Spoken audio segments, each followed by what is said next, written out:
In 2022, New York State Attorney General Letitia James took on one of the most significant cases in recent history, challenging Teva Pharmaceuticals over their role in the opioid epidemic.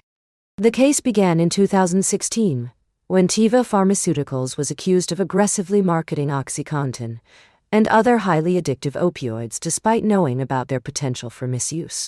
The timeline stretched over several years, with the first lawsuit filed in 2017. By 2022, the case had become a pivotal moment in the fight against the opioid crisis, with the state aiming to hold pharmaceutical companies accountable for their actions. The case was not just about Teva. It was part of a broader effort to hold the entire pharmaceutical industry responsible for their role in the opioid crisis. Key players included not only Teva but also other major players like Purdue Pharma and Johnson & Johnson.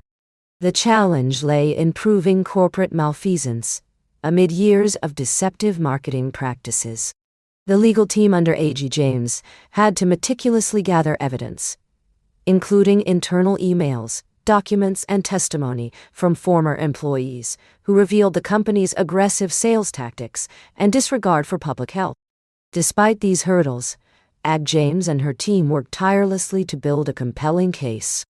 They uncovered emails and memos that showed Teva's executives knew about the high risk of addiction associated with their products, but continued to market them aggressively anyway. This evidence highlighted how pharmaceutical giants were complicit in fueling addiction across America. Over the course of the trial, the prosecution presented a mountain of evidence, including expert testimonies and internal company documents, which painted a clear picture of Teva's role in the crisis. The historic settlement was reached after months of intense negotiations. In 2022, Teva agreed to pay $523 to help fund the fight against the opioid crisis.